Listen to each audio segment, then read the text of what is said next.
나중에 얘기해요. 장례 끝나면. 2024년 3월 15일 금요일, 제 남편이 세상을 떠난 지 이틀째 되는 날이었습니다. 심근경색으로 갑자기 쓰러졌고 병원에 도착했을 땐 이미 늦었어요. 42년을 함께 산 사람이 단 5분 만에 떠났습니다.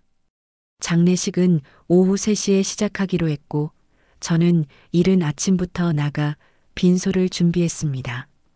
72살, 평생 주부로 살았습니다. 남편이 벌어온 돈으로 집안을 꾸렸고 아들 하나 키웠어요. 그게 제 인생의 전부였습니다. 장례식장은 사람들로 붐볐습니다. 남편은 30년간 중소기업에서 일했거든요. 은퇴한 지 7년이 됐지만 옛 동료들이 많이 왔어요. 친척들도 왔고 동네 이웃들도 왔습니다. 조문객들은 빈소 앞에 줄을 섰어요. 흰 봉투에 든 부의금을 건네며 고개 숙여 절했습니다. 친한 친구들은 정성스레 제사 음식을 준비해 왔어요. 모두 낮은 목소리로 위로의 말을 건넸습니다. 하지만 이상했어요.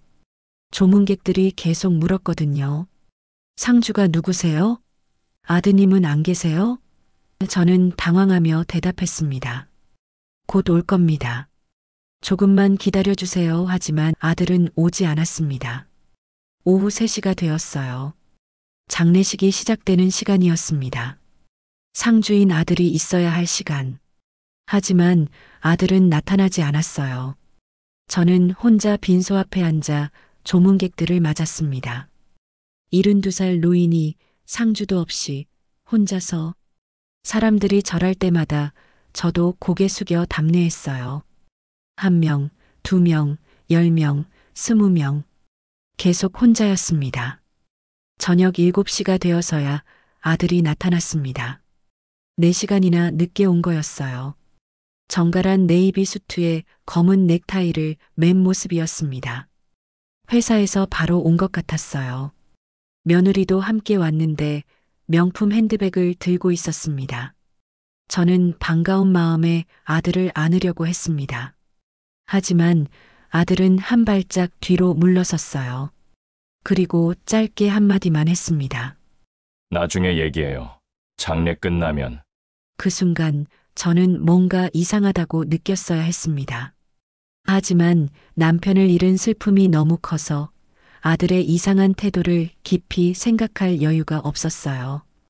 그날 아들이 한 그 말 한마디가 제 인생을 완전히 바꿔놓을 줄은 몰랐습니다. 장례는 3일장으로 치러졌습니다. 원래는 5일장을 하고 싶었어요. 하지만 아들이 회사 경조사 휴가가 3일밖에 안 된다며 3일장으로 하자고 했습니다. 며느리도 요즘은 다 3일장 한다며 거들었어요. 저는 반대할 수 없었습니다. 장례 비용을 아들이 낸다고 했거든요. 돈 걱정하지 말라고 자기가 다 처리하겠다고 했습니다. 저는 그 말에 감사했어요. 아들이 효자구나 싶었습니다. 하지만 첫날 밤부터 뭔가 이상했어요. 장례식장 빈소는 24시간 누군가 지켜야 합니다.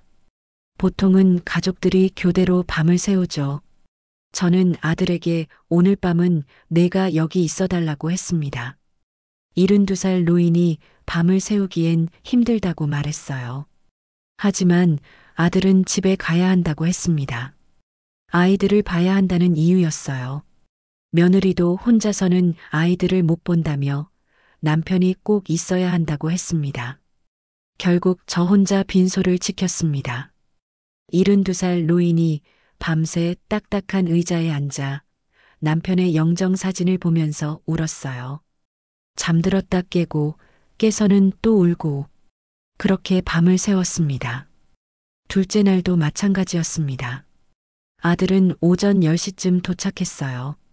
간단히 인사만 하고는 구석 의자에 앉아서 하루 종일 핸드폰만 봤습니다. 조문객이 오면 일어나서 절을 받았지만 그게 전부였어요.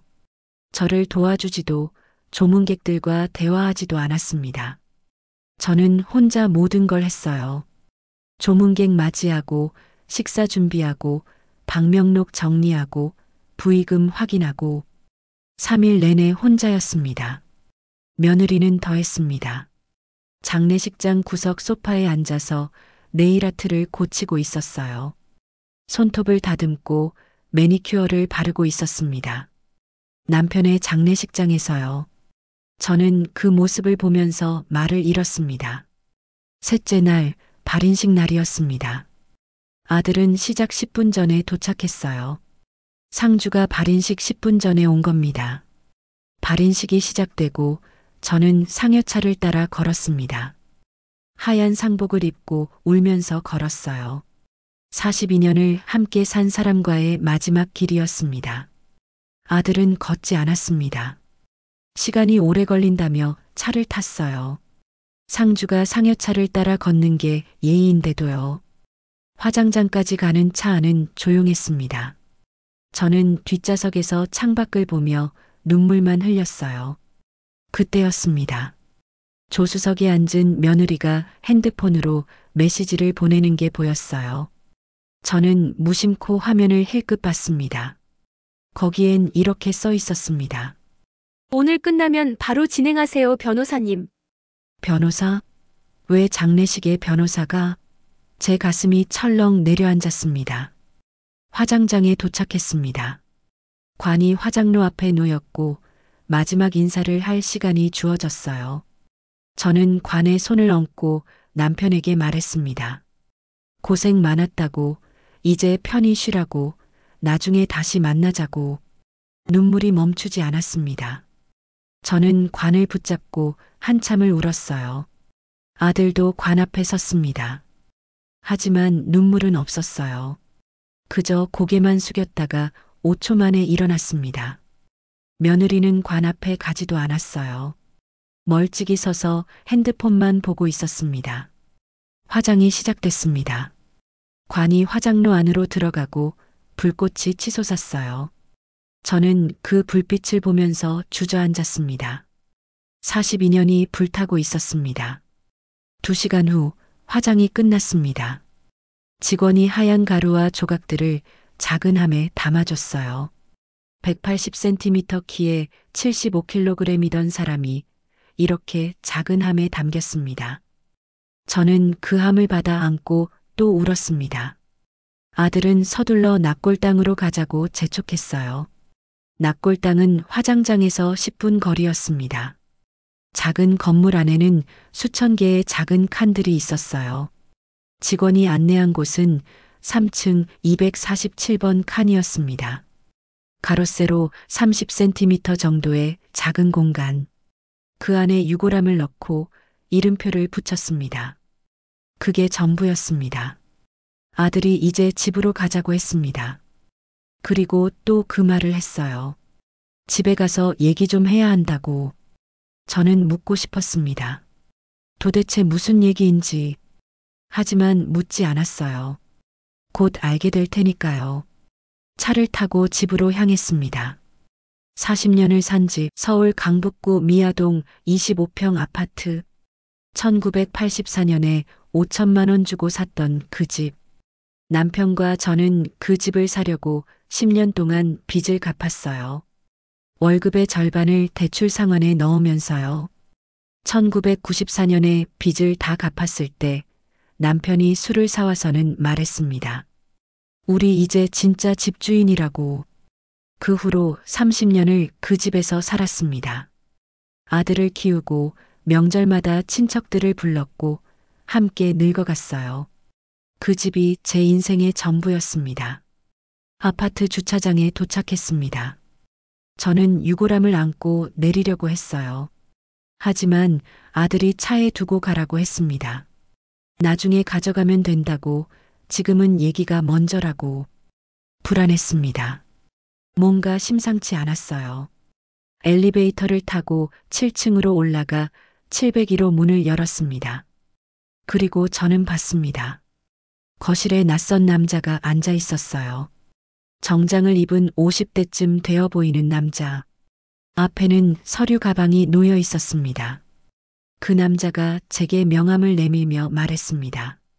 법무법인 정한의 변호사 이정민입니다. 변호사는 정중하게 인사했습니다. 그리고 고인이 되신 남편의 상속건으로 왔다고 말했어요. 저는 이해할 수 없었습니다. 상속? 무슨 상속? 우리 남편이 가진 게 뭐가 있다고? 변호사는 서류 가방에서 서류 뭉치를 꺼냈습니다. 그리고 차분하게 설명하기 시작했어요. 이 아파트가 남편 단독 명의로 되어 있다는 것. 따라서 이 아파트는 법적으로 상속 재산이라는 것. 상속인은 배우자인 저와 아들 두 사람이라는 것. 민법상 배우자는 자녀의 1.5배를 상속받으니 저는 60%, 아들은 40%를 받는다는 것. 저는 점점 혼란스러워졌습니다. 40년을 산 집을 왜 나눠 가져야 하는지 이해할 수 없었어요. 변호사는 계속 말했습니다. 하지만 아파트는 나눌 수 없으니 보통 세 가지 방법이 있다고.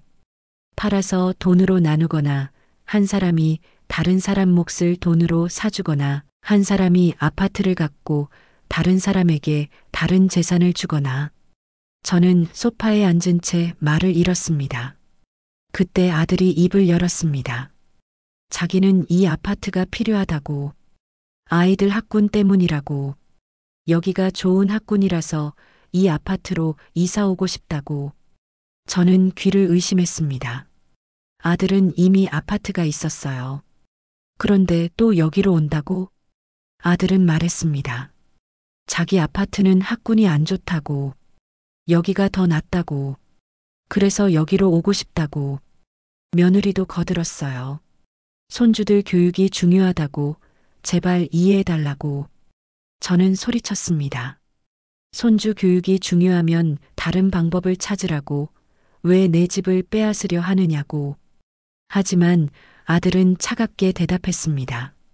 빼앗는 게 아니라고. 법적으로 자기 몫이라고. 자기는 그저 자기 권리를 주장하는 것뿐이라고. 변호사가 서류를 내밀었습니다. 여기 서명하면 된다고. 아파트를 아들에게 넘기고 대신 아들이 보상금을 준다고. 현재 아파트 시세가 6억이니 제목 60%는 3억 6천인데 세금과 수수료 빼고 3억을 준다고. 저는 화가 났습니다. 절대 안 한다고 소리쳤어요. 아들은 한숨을 쉬며 말했습니다. 어차피 법적으로 자기 몫이라고. 안 주면 소송할 거라고. 상속재산 분할 소송을 하면 법원이 강제로 집을 팔아서 나눈다고. 그러면 저도 집을 잃고 아들도 못 가진다고. 그것보다는 이렇게 하는 게 낫다고. 며느리가 마무리했습니다. 3억 받으면 작은 집 하나 살 수 있다고. 원룸이나 오피스텔 같은 거라고. 혼자 살기엔 충분하다고. 그 순간 저는 깨달았습니다. 아들은 이미 모든 걸 계획했구나. 아버지가 돌아가시기 훨씬 전부터. 저는 끝까지 거부했습니다. 절대 서명하지 않겠다고 버텼어요. 변호사는 일주일 시간을 준다고 말하고 돌아갔습니다. 아들과 며느리도 함께 나갔어요. 문이 닫히고 저는 홀로 남았습니다. 40년을 산 집에서 혼자 소파에 주저앉아 울었어요. 남편 사진을 꺼내봤습니다. 결혼식 사진이었어요. 1982년 둘 다 젊고 행복했던 그때. 여보, 당신 왜 날 혼자 두고 갔어? 저는 중얼거렸습니다. 당신이 있었으면 이런 일은 없었을 텐데. 그날 밤 저는 한숨도 자지 못했습니다. 일주일이 지났습니다. 아들은 매일 전화를 걸어왔어요. 생각해봤냐고, 서명할 거냐고. 저는 매번 안 한다고 대답했습니다. 일주일째 되는 날 아들이 다시 집에 왔습니다. 이번엔 변호사와 함께요. 아들은 말했습니다. 오늘이 마지막이라고. 오늘 서명 안 하면 내일 바로 소송 넣는다고. 그러면 법원에서 강제로 집을 경매로 넘긴다고. 저는 울면서 물었습니다. 정말 그렇게까지 할 거냐고.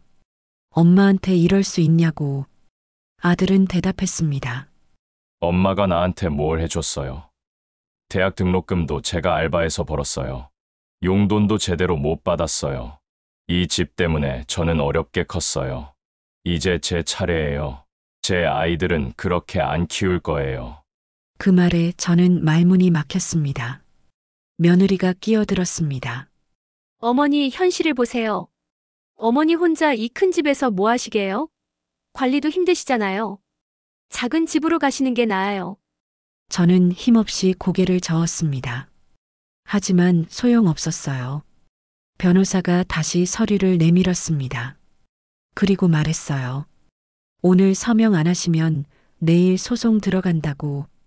그러면 더 복잡해진다고. 저는 서류를 보며 떨리는 손으로 펜을 들었습니다. 40년을 산 집을 저는 그렇게 단 한 줄의 서명으로 잃었습니다. 한 달의 시간이 주어졌습니다. 한 달 안에 집을 비우라고요. 저는 매일 짐을 쌌습니다. 40년 동안 모은 물건들을 하나씩 정리했어요. 남편과 함께 찍은 사진들, 아들 어렸을 때 사진들, 낡은 그릇들, 오래된 이불들. 버릴 건 버리고 가져갈 건 챙기고. 하지만 가져갈 곳이 없었어요. 저는 아직 새 집을 구하지 못했거든요. 3억을 받았습니다. 통장에 3억이 찍혔어요. 하지만 그 돈으로 서울에 집을 사기엔 턱없이 부족했습니다. 작은 원룸도 2억은 넘었거든요. 저는 경기도 외곽을 알아봤습니다. 그곳에서 작은 오피스텔을 찾았어요. 1억 5천. 나머지 1억 5천은 생활비로 써야 했습니다. 이사 가는 날이 왔습니다. 이사 짐센터 직원들이 와서 짐을 날랐어요. 하지만 짐이 많지 않았습니다. 작은 오피스텔에는 큰 가구를 가져갈 수 없었거든요. 소파도 버렸고 식탁도 버렸고 큰 장롱도 버렸습니다. 가져간 건 작은 침대 하나, 옷가지 몇 개, 그리고 남편 사진 한 장이 전부였어요. 마지막으로 집을 돌아봤습니다. 40년을 산 집, 아들을 키운 집, 남편과 함께 늙어간 집, 빈 거실이 텅 비어 보였습니다. 저는 그 앞에 서서 한참을 울었어요.